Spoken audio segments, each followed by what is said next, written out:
গোপনের সূত্রের মাধ্যমে খবর পেয়ে গেছি এই মানে ভেকুদিয়া পাহাড়িয়া বন সংরক্ষিত বন অঞ্চল বা পাহাড়ি এলাকা মাটি কাটাকাটি করতেছে, হ্যাঁ ভেকুদিয়া।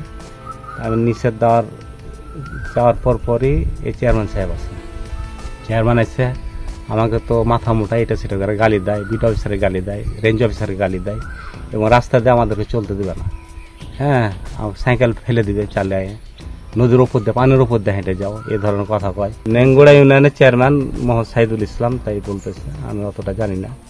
এখানে প্রায় আমার বছর 2 হয়ে আসছে, এখনো 2 বছর হয় নাই, হয়ে যাবে আশা করি। আমাকে বলছে তুমি কে, এই তুই কে, তুই কার কথা বলে, তুই কে? হ্যাঁ আমার তো কোটি গায়ে দিয়ে আছে, আমার সরকারি পোশাক আছে, আমাকে চিনতে পারছেন না, আমি কি আমার পোশাকে বলে দেবে আমি কে? হ্যাঁ আমাকে বন বিভাগে নানা ধরনের গালিগালা দিয়ে আমাকে বিভ্রান্ত সৃষ্টি করলো এবং অনেকে স্থানীয় লোকজন ছিল তাদের সামনে এখানে গালিগালা দিল কেন, যে আমরা নিষেধ দিলাম কেন, সরকারি টিলা কাটি কেন, না কাটলে বাধা দিই কেন। হ্যাঁ এখানে গাছ প্রায় 20-25টা মতন উপড়িয়ে ফেলেছে ভেকু দ্বারা। হ্যাঁ আমার কর্তৃপক্ষকে জানিয়েছি, আমার বিট এবং আমার রেঞ্জ অফিসারকে জানিয়েছি বিষয়টি, এই থেকে ঘটনা। আমি খুব রিস্কে থাকি, একাই থাকি, এখানে আমার সঙ্গে আর কেউ থাকে না, আমি এখানে একাই থাকি এই বিটে। হ্যাঁ এই গভীর জঙ্গলের ভিতরে একাই থাকা আমার পক্ষে খুব কষ্ট, নিজের নিরাপত্তা আমি নিজে দিতে পারছি না এই অবস্থা। আমি এই ঘটনার পর থেকে আমি আতঙ্কিত, কেন যে এটা বেশি ঘন্টা 1.5 আগে এই ঘটনা ঘটলো। আসলে চৈতানগর কাঁঠালবাড়ি যে রাস্তাটা, এটা অতীব গুরুত্বপূর্ণ এবং জনবহুল একটা রাস্তা। এখানে পর্যটকরা প্রায় যাওয়া আসা করে, সাংবাদিক বৃন্দরা বিভিন্ন নিউজ এবং বিভিন্ন পত্রিকায় ওনারা বারবার যাওয়ার পরে নিউজ করেছেন এখানে আদিবাসীরা অবহেলিত, তাদের যাওয়া আসার রাস্তা নাই এবং পর্যটকরা এখানে যাওয়া আসার ব্যবস্থা নাই। এটা উপলব্ধি করে আমি চেয়ারম্যান মহোদয় এবং ইউনো মহোদয়ের মাধ্যমে প্রস্তাব পেশ করলে স্যার এখানে বরাদ্দ দেন এবং এটা সুন্দরভাবে রাস্তাটা হয়। এটা স্যার আগামী পরিদর্শনে যাবেন এবং ডিসি স্যারও নাকি সামনে রবিবার তোমরা যাবেন পরিদর্শনে এই কাঁঠালবাড়ি এলাকাটা দেখার জন্য এবং রাস্তাটা দেখার জন্য।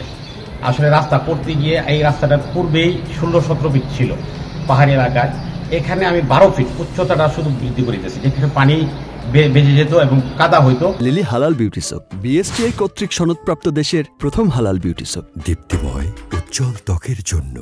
এখানে যেন আর কাদা না হয় এর জন্য। আর যে পাহাড় থেকে ঝর্ণা বেয়ে রাস্তার উপর দিয়ে প্রবাহিত হওয়ার কারণে রাস্তাটা কাদা হইতো, এর জন্য রাস্তার পাশ দিয়ে পাহাড়ের কাছ দিয়ে একটা ড্রেন, ছোট্ট ড্রেন দিয়ে দিচ্ছি যেন রাস্তার উপর পানি না আসে। এই ড্রেনটা যাইতে করতে গিয়ে অর্থাৎ পাহাড়ের কাছে অর্থাৎ ভেকু অথবা লেবারার একটু আচর লাগছে আর কি, এর জন্য পাহাড়ের হালকা হয়তো কিছু মাটি হয়তো 1 ফিট 1.5 ফিট পানি পড়তে পারে, তাতে কিন্তু গাছের ক্ষতি হয় না, পাহাড়ের ক্ষতি হয় না। আসলে এটা জনগণের অতীব গুরুত্বপূর্ণ বিষয় এবং এই বনাঞ্চল দেখাশোনার জন্য বন বিভাগেরও দরকারি রাস্তাটা, তারা যেন বন বিভাগের সর্বত্র পাহারা দিতে পারে তার জন্য রাস্তাটা প্রয়োজন, আর নহলে যাতায়াতের জন্য তাদের খুব কষ্ট হয়। আসলে এটা সবারই জন্য প্রয়োজন রাস্তাটা, তার জন্য অতীব গুরুত্বপূর্ণ। আর যেটা ওই যে গাছ পড়ছে বলছেন, এটা আসলে এই রাস্তার কাটাতে গাছ না, এই কিছুদিন আগে জ্বর হয়েছে, জ্বরে ভেঙে পড়েছে এই গাছগুলি। আপনারা যে গাছগুলি তুলে নিয়ে আসছেন এটা ঝড়ে ভেঙে পড়েছে এই গাছগুলি। ওনারা বলতেছে এই বন বিভাগের ভিতর দিয়ে রাস্তা করা যাবে না। এই রাস্তাটা তো আজকে নতুন ন, এই রাস্তাটা আজকে 50 বছর পূর্বে থেকে রাস্তাটা, এটা আমি যে আজকে নতুন করতেছি, নতুন নির্মাণ করছি, এটা আমি সংস্কার করতেছি রাস্তাটা আসলে, কিন্তু উনি রাস্তাটা বেরিয়ে গেছেন। এর পূর্বেও আমি প্রথম চেয়ারম্যান হয়েছি 16-তে, এটা 17-তেও একবার মেরামত করা হয়েছে। আসলে ওই সময় কেউ বাধা দেয় নাই, এখনো বাধা দেয় নাই, এর মধ্যে কাদা হয়ে গেছে আর নতুন করে বরাদ্দ দিচ্ছে। আসলে ওনার একটা ভুল একটা ধারণা, আদিবাসীদেরকে তারা যাতায়াতের জন্য চেয়ারম্যান মহোদয় এবং মেম্বার মহোদয় কোনো ব্যবস্থা করে দিচ্ছে না এবং এনে পর্যটকরা যারা আসছে তারা যাতায়াত করতে হচ্ছে না। চূড়া কারবারি হইলে এই জঙ্গলদের ভিতর দেওয়া হবে, পাকা রাস্তার ভিতর দেওয়া হয়, তবে আমরা নিয়ন্ত্রণ করতে হবে, আমরা এটা প্রতিরোধ করতে হবে। আপনারা সাংবাদিকরা মিলে আমরা সবাই মিলে এটা প্রতিরোধ করব, এখানে যেন সুন্দর একটা পরিবেশ হয় এবং এই আমরা সবাই নিয়ন্ত্রণে এবং সুন্দর একটা পরিবেশে থাকতে পারি। আমাদের যে রেঞ্জ অফিসার আছেন উনি আমাকে অবগত করেছেন যে ওনাদের এরিয়াতে রাস্তা কাটছে চেয়ারম্যান মহোদয়। তো আমি বিষয়টা কালকে চেয়ারম্যান মহোদয়ের সাথে কথা বলেছি, ওনাকে আমার অফিসে ডেকেছিও। তো যেটা আমি জানি যে এখানে এক্সিস্টিং রাস্তা অলরেডি আছে, তো যেটা রাস্তা আছে সেটাকে আমরা যেহেতু এটা দিয়ে আমাদের সেখানকার লোকজন চলাচল করে এলাকাবাসী, এবং সেই রাস্তাটা খারাপ হওয়ার কারণে রাস্তা তো আমাদের প্রত্যেকবারই দেখা যায় যে আবার করতে হয়, তো রাস্তা খারাপ হওয়ার কারণে ওই কাজটা আবার নেওয়া হয়েছে যেন রাস্তাটা মানুষের ভোগান্তির যেন কমে যায়, সেই জন্য নেওয়া।